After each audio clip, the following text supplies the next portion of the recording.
دا نړېدلي کورونه د څو میاشتو پخواني ویر هغه انځور دی چې یوې زورورې زلزلې په څو شیبو کې د ختیځ ننګرهار او کونړ زرګونه هیوادوال تر خاورو لاندې او د غم په ټغر کېنول.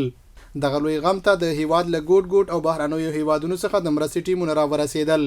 یو له دغه ټیمونو د ننګرهار روغتیایي پرسونل چې پر وختي زلزله ځپلو لپاره روغتیایي خدمات ورسول.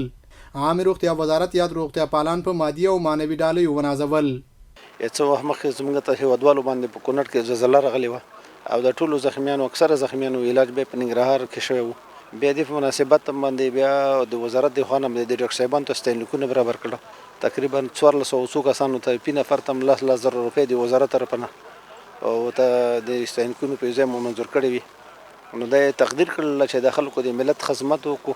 د ننګرهار خصوصي سکتور یو شمېر روغتیاپالان هم زلزله ځپلو ته د ښو خدماتو له امله وستایل شول. په ننګرهار کې د دوی خدمات په وړیا ډول ترسره شوی دی. که هغه خصوصي سکتور کې خصوصي ډاکټران وي، شفاخانې وي، روغتونونه وي، هغه ترسره شوی دی. حتی تر درملنې ترڅنګ د دوی غذایي رژیم او خوراک او هر څه ورته وړیا ورکول شوي دي. خیریه بنسټونو او مؤسساتو هم په خپل وخت زلزله ځپلو ته روغتیایي خدمات او درمل ورسول. یاد مؤسسات هم وستایل شول.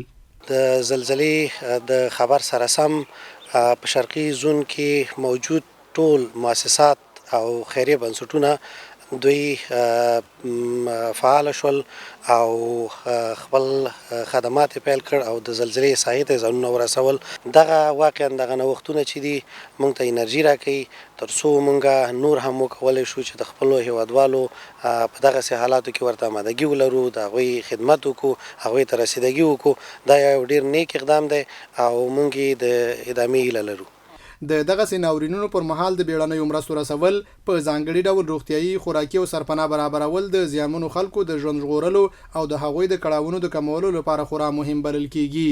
همدغه و چې دولتي ادارو، ملي او نړیوالو بنسټونو او بشري مرستندویه سازمانونو هڅه وکړه چې د ختیځ زلزله ځپلو ته پر وخت او اغیزمنې مرستې ورسوي.